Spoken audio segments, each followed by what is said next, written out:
Hi guys, welcome to this video, and your eyes are not deceiving you. This is again a Virtavia Seaking. This time it's yellow. However, it is also significant because this has now been released in X-Plane 10. So previously it was in the realms of FSX, now it's in X-Plane 10, which is fantastic. So it gives me the opportunity to have a look at it and see what differences there may be between it and the FSX version, both in terms of how it appears and how it's handling.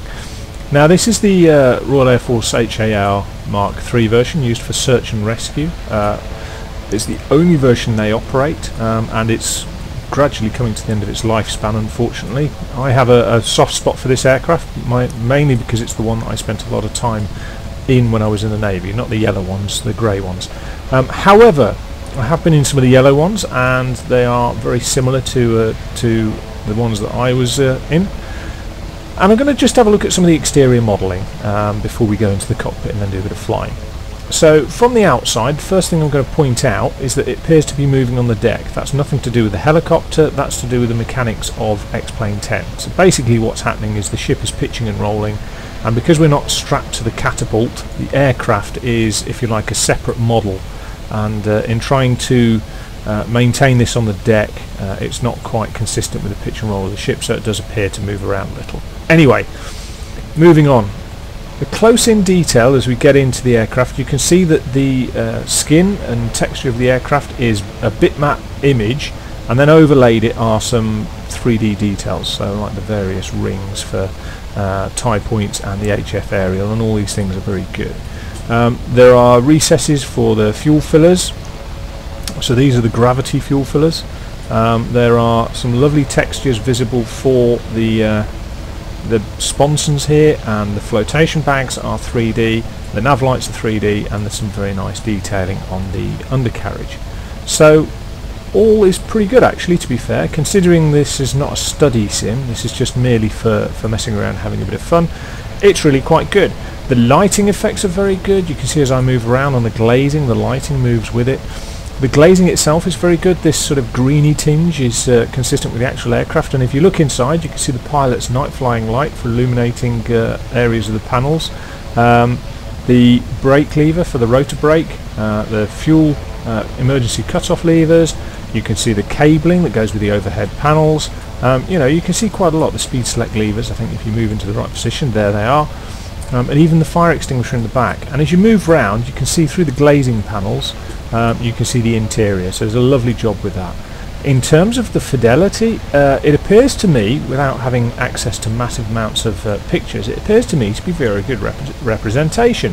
The rotor hub, for example, looks very good. I know the RAF have a different fueling point to the Navy. The Navy's is down here, the RAF's is here, and the Mark III Seaking doesn't have a step, because obviously with search and rescue operations that becomes a bit of a hazard trying to winch people up. Although the Navy still do have the step even in their search and rescue aircraft. The rear windows, we've got these kind of bubble window effects, which are for observation. You can see that they do protrude. They are fully 3D on the aircraft, and they look very good. The reason for that, and it is an issue, or it is a good point regarding the fidelity of the aircraft, the Navy versions have a bulkhead about here that stops, so you can't go any further back than this area here. The RAF, the Royal Air Force, have decided that for their versions they want the bulkhead back here. It gives them some more room for people that they might be rescuing, and or for the crew to work in, but also it gives the opportunity to have two bubble windows in the sides, which allow crew or passengers an opportunity to have a viewpoint if they're doing a visual search. So yeah, outside looks pretty good, looks the part. Obviously there are limitations in terms of the quality of the bitmap image, so as you come right in, the pull tab exit things, text is a bit blurry, but from a distance it looks very good, and as I say, the addition of the 3D points is quite nice. So yeah, that's the outside, quite happy with that.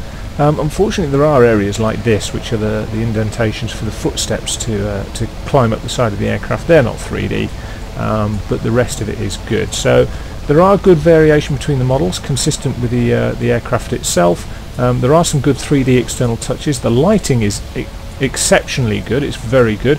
The only downside to it is this down here. This bit around the bottom for me is an absolute nightmare. This sort of cheese cake slice effect going on around the outside. I've never seen that in real life, and I doubt I ever would, so I don't quite know what's going on with the graphics. It might be down to the rendering in my copy of X-Plane 10, I don't know. At this point I'm going to move into the cockpit. I'm going to move on fairly swiftly because the land is approaching, and for some bizarre reason X-Plane 10 likes to turn 90 degrees and not tell the helicopter, so you skid off the side. So I shall speak to you guys in a second once we're inside. And here we are inside the cockpit, and a very nice place it is too. So it's very similar in appearance to the FSX version, which is as I would expect. It's all good 3D, the dials are nice and clear, they're in good 3D, you can zoom in quite far and it still has a lot of clarity in terms of the dials. The styling of the dials is good, it's consistent with the age of the aircraft, and generally the systems are quite good. Now, the obvious thing to do at this point is to compare it with FSX, and one of the things I would say that's significant is the clickability, for want of a better way of putting it, in the cockpit. So whereas in FSX the fuel control panel, the fuel management panel wasn't clickable, in this it is, and it does work, it is fully functioning.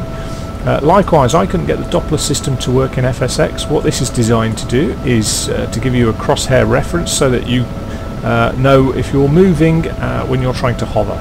So basically if you can get the lines to cross over that spot, you are not moving. Moving down, all these panels are pretty much the same. This panel is the key one that's different. This is the AFCS, the Automatic Flight Control System, and basically this is in the Navy version. I haven't seen whether or not it's in the RAF version, but it's present in the Navy version, and basically what it does is it allows the aircrew, the pilots, to set up a hover set of references, so height and an exit speed and an entry and exit altitude, and then if you press a couple of buttons it will take you down in zero visibility to a hover above the sea, which is really rather excellent if you're doing long missions over the sea at night. It's a good relief aid for the pilots so that they're not permanently trying to glue their eyes to this in order to get to maintain hovers. So with that in mind, there's a good level of fidelity with that compared to other versions of this aircraft. I can't say for 100% it's exactly accurate. I never used it. I was predominantly sat in the back of these things, not in the front. In terms of the overhead panel, it's also got an increased level of clickability, is the way I would describe it. So the speed select levers can be moved to change the engine. You can shut the engines off, and there's also these emergency fuel shut-off levers. The rotor brake lever up here does work, and a lot of these switches, certainly for the lights, do work, but also things like the beeper trim. So if you wanted to turn the beeper trim, which is, let me just go down here, I'll show it on the pilot side, is this here, this little trim coolie hat. If you want to turn that off, you can. However, it's one of the key things that pilots do use to help them fly a fairly stable and relaxed flight. This switch is interesting that it's been included. This is the flight accessory drive. This allows the aircraft to run with one engine running, but the rotor blades not engaged. So it's quite useful that in terms of being able to work on a ship, because you don't always want the rotors running if you are running the engines. Although on a ship they will still do things like rotors running refuels, which as you can imagine could be fairly hairy experiences. So given all of that, the undercarriage lever is tucked down out of the way here, which that's interesting for Seaking Mark IV with single pilot operations. It's a lot to lean over and feel for the switch, feel for the lever, particularly in the dark. You can see we're still moving around on the deck, so what I'm going to do is I'm going to get us airborne, and then we'll have a look at the flight characteristics as we go. So what we're going to do now is we're going to take off. Now the rotors, as we look from the top, from above, rotate counterclockwise, so the body will want to naturally follow that process, will want to go against that process. So as the rotors turn counterclockwise, the body will want to turn clockwise, the fuselage. So just be mindful of that with our feet as we lift into the hover. We also need to look as we lift into the direction as where the aircraft is trying to move, so we can try and lift into a nice smooth hover. Now having said all of that, that's the wording of it, that's not necessarily what's going to happen. So we've drifted a bit forwards there, but we'll hold on to that as best we can in terms of a hover position. We are drifting all over the place, and we'll transition away. Now the last time I did this video, X-Plane 10, or probably more likely my computer, decided to take exception to it and decided to crash. So we will see how we get on. In terms of helicopter flight dynamics, helicopters require you to use your feet a lot more than fixed-wing aircraft, and the main reason for that is predominantly down to when you're hovering or at low speed, you can fly them in such a way that they're pretty much out of balance all the time. So you can cross-couple the controls. You can bank to the left and put your nose to the right, and that helps with hovering, so that when you're transiting or moving, you're using translation of your position left or right. You're not actually going to end up with a turn. You're just going to slide left or right, for want of a better way of putting it. Now the aerodynamics with the Seaking are very, very enjoyable to fly. It's worth playing with the sensitivities to get the level of sensitivity that you want, but realistically it's very easy to set up in such a manner that you can fly it how you want. So we're going to go and just turn around and go and re-find our carrier again. No doubt as it closes on the land it's going to decide to do a 90-degree turn. So what we're going to do instead is I'm going to demonstrate the AFCS, the automatic flight control system, and we're going to descend into our hover. Gears down at the moment, so we'll just take that up. It's not so much of a problem in one of these helicopters. Obviously it's good to be professional and to make sure you try and do it. So we're coming back to 90 knots, coming back to 200 feet, and as I look down here I'm going to get ready to click that and click that, and then what you'll see if I look out the window, the aircraft's now bringing itself to a hover, shaking itself to bits, which is what the real thing does. The real thing goes absolutely barmy at this point, shaking itself to bits, and it's going to bring itself nicely into a hover. Now the only thing that you need to be aware of with this is when you release the pressure on the stick and throttle, which I use as a collective, the system has no memory of where that was. So basically what then happens is that you disengage it and it will throw itself around the sky, because your stick position will no doubt be inherently different to where you let go of it. I don't know if you can see, by the way, I've got fraps running in the top left. It's showing a nice steady 30 frames a second, and it's worth being aware that when you're running fraps it does have an impact on frame rate. So the fact that it's showing a fairly steady 30 to 35 and 40 in some instances I'm quite happy with. Now the carrier is going to go through its turn, its silly turn in a moment where it would have thrown us off, and we're going to transition up. Now as I say, we're holding a nice hover. You can see on the Doppler indicator here the lines are nicely crossed over the centre, which tells us we're not moving relative to the surface. Basically the Doppler beams are picking up whether there's any lateral or forward and aft movement. Of course if the water's moving as a body, or you're over an aircraft carrier which is moving, then you could still physically be moving forwards or backwards or left or right, but because your relative movement to the surface isn't changing, this would show a steady hover. So anyway, back into this, what we're now looking for is we're going to transition away and we're going to look for it to climb up to 200 feet and increase speed to 80 knots. So if we disengage that and engage that, we should see it transition away, and there we go, as if by magic. And we're looking for airspeed to increase to 80 and rad alt to increase to 200. And this is where we get this bit of a lurch now, is when I disengage the system. I've got to remember, or try and remember, where the controls set were, and likewise X-Plane 10 might not be able to quite control where we're at. So if I disengage that, press my look forward view, and we'll have to maintain some control. Quite often what happens is your collective is the issue, because it's playing around with the collective, and where you would normally have it, it's decided to change its mind. So what we're going to do is we're going to go and try and land on the carrier, because that gives us a good impression of its handling characteristics. I am for a moment going to see if I can cause some of the sound effects that are associated with the Seaking, so you'll have to bear with me. I'm going to turn this right up. My voice will go quite relative to it, but we'll see if we can have a bit of fun with it.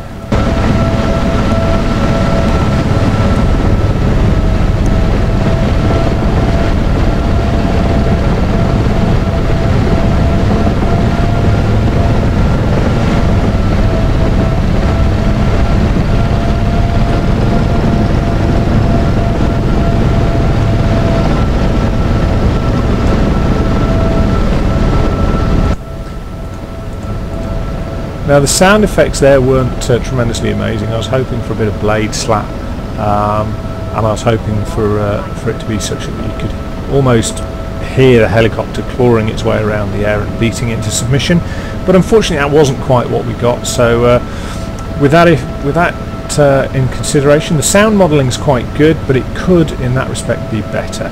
Now the other thing to be aware of is that it has modelled some of the flight dynamics. If you go above the green band speed here, above about 130 knots, it does become incredibly twitchy in comparison in terms of its handling. It doesn't really want to maintain straight and level exactly as you would expect, and that's to be expected because you're operating very high in its speed envelope. In fact, just bear with me, we'll just get rid of that. You can land this thing on water. I'm not going to do it now because a couple of times I've done it. It decides to deploy the anchor, which basically turns you turtle and throws you into the water in a very dramatic fashion, and obviously that would bring this video to a very short but dramatic close. So we're going to see if we can get back on the aircraft carrier now. We've got a nice plane guard there for us for when we ditch. The handling, as I say, is very nice. It's because of the dynamics, the Seaking is quite a heavy helicopter. It's something like 20,050 pounds or 20,000. I think it's 20,500 pounds, something like that was the weight we used to operate them at. You can see we're fairly stationary whilst the carrier does its silly fandango turn here. So they are very heavy helicopters, 10 tons odd, something like that when they're fully laden. It does mean they've got quite an inherent level of stability compared to something like a Robinson R22. If you've ever tried flying the R22 in X-Plane, even with it set for a lot of stability, it's an absolute nightmare. It's like throwing an egg whisk down the garden and hoping it will end up in some sort of hover. It's a challenge. It can be done, but one of the things with this is when I load up a flight simulator for a helicopter, I want to have some fun. I want to enjoy it. I'm not going to fly instrument flying routes. I'm going to do this kind of thing where I mess around with aircraft carriers or I go low flying, and I am going to use it as something for a bit of fun. And that's what this is. This isn't a study sim. If you come away from the simulator, you're not going to be able to fly a Seaking. You will have some idea, you'll have a general impression, and it does show that there are significant handling differences between, say, a Robinson R22 and a Seaking, but I wouldn't describe it as a high fidelity sim in that respect. As I say, if you can fly this, you're not necessarily going to be able to fly a Seaking in real life. So let's just have a bit of a flare. We're a little bit high there, but we'll try and park ourselves towards the front. Now we had our gear down, so let's just check that we've got our gear down. Yeah, there we go, the lights are on anyway. You don't have to be too dramatic with the collective in this. What I will say is that it does model the yaw in relation to the collective. So if you decide that you're going to start wanging the collective up and down, you will get quite a significant yaw input into the aircraft, and it will move the nose quite significantly from left to right. So let's just stabilise ourselves, and we'll bring it down into the front area where the steam catapult would catapult you across the water if you were in a fixed wing. If you'll excuse the dog barking there, I'll just put this down and then I will leave you guys with a final thought that if you do like this, please feel free to tick like, subscribe or share, because it helps me sort my channel out, and in the meantime take care and have fun.